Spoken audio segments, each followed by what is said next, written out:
Hey,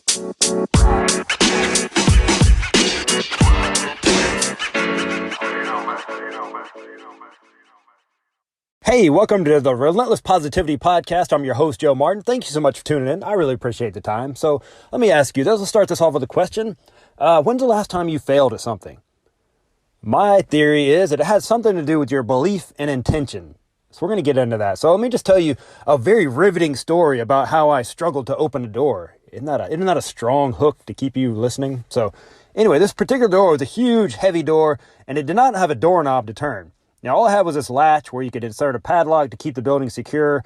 So I pulled on this latch, and it refused to budge. Oh, pretty strong. Not trying to brag here, but, I was like, I pulled and it wouldn't budge. I was like, oh, what's going on with this? So I came to the conclusion that this door was clearly locked and would not be opening without a key, despite the door having no possible way to be locked. That is one of the dangers of not getting enough sleep. You come to silly conclusions like that. So after a few minutes of hard thinking, I realized it would be awfully hard to lock a door that does not have a door knob or a dead bolt. So I gave the latch another pull and the door magically swung open. The biggest difference this time was that I was pulling with the belief and intention that it would open. Before I let my belief that the door was locked limit the effort I was putting into my pulling. You ever done that with something? When I knew the door could be open, I made up my mind it was going to happen.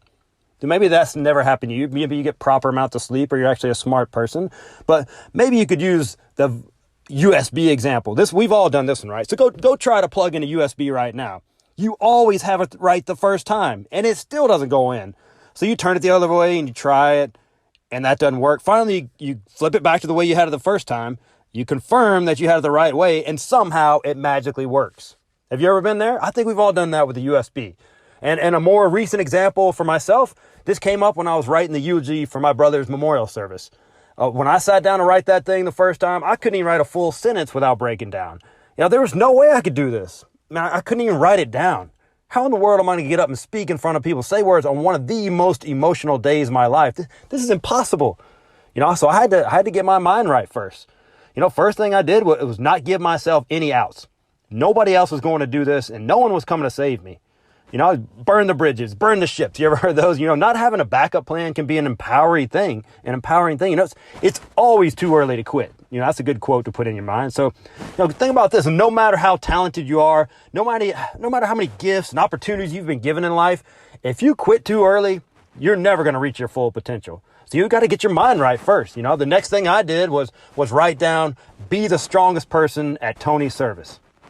Because I asked myself, who are you when you lose your brother? Who are you when your parents need you to be strong right now? Who are you? I look myself in the mirror and ask myself those questions. And I wanted to answer that, and I wanted to be the person they could lean on. So I wrote that down, be the strongest person at Tony's service. There's power in writing down your goals. I wrote it down, and I looked at that several times a day, and I planted that seed deep inside my brain. Because that was a gift that my brother gave me when he passed on. Because I know who I am now. I know I can answer that question, that you can lean on me, that I'm strong enough to do that. So, I had to get my mind right, had to write those down. And for me, the most important thing I did was pray.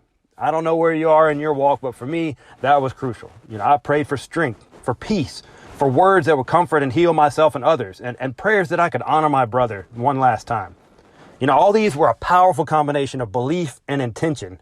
And while my message may not have been perfect, I've heard from so many people that it really helped them. And a few people actually told me they've made major life changes because of it. Eleanor Roosevelt once said, you gain strength, courage, and confidence by every experience in which you really stop to look fear in the face. You are able to say to yourself, I have lived through this horror. I can take the next thing that comes along. You must do the thing you think you cannot do. That's a powerful statement right there, and I'm living that right now. Using belief and intention will serve you well in whatever you do. Self-doubt can cripple you, and it can keep you from becoming who you want to be in life. I won't be able to accomplish this, so I'm never going to even give it my full effort. You ever been there before? Maybe subconsciously. Does that even sound familiar? You're not sure you can do it, so you find yourself quitting before you even really get started. I see that a lot in nutrition and exercise programs and my line of work. Maybe you see it in your life as well. And it sounds familiar to me too, because I've been there several times in my life. Some things that I should have accomplished, I wasn't able to because my efforts matched my beliefs. Both my beliefs and my efforts were not all in. But when I began to do things with 100% belief that I could make it happen, my actions matched that too. And I become much more intentional and the results started to happen. So look at the past few things you failed at. Did you believe you could do it? Did you intentionally go after your goal with the time, effort, and passion it required? The physical part's important. All that's super important, of course, but the crucial part starts in your head. Whatever your goal is, match the mental preparation with the physical preparation, and the sky's the limit. Hey, like I said, I really appreciate you tuning in. I hope you have a blessed week. Keep up the great work, and I appreciate you.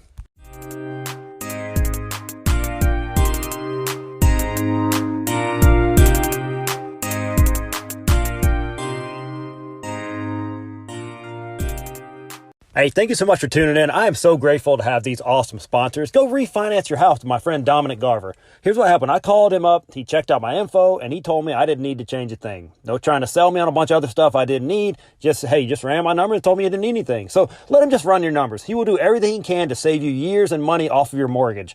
You can give him a call at 256-714-1429 or check out his website, rocketcitymortgageguy.com.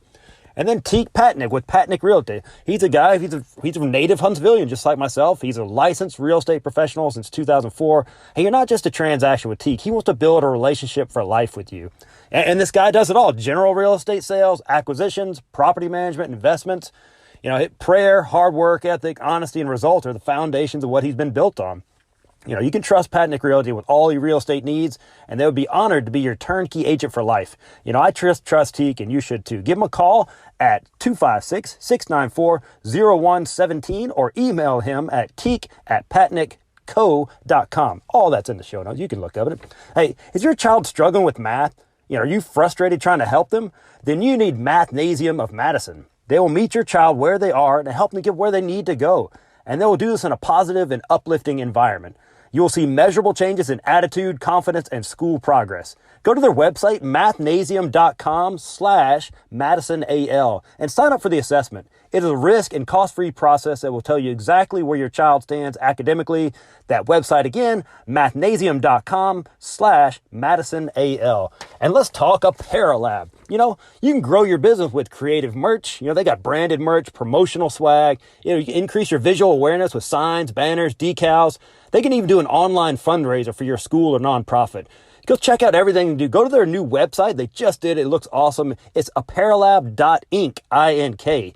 And you can also email them at theapparellab@gmail.com. Either way, use promo code Relentless. Save yourself some money. Get some awesome products. Hey, support these awesome businesses.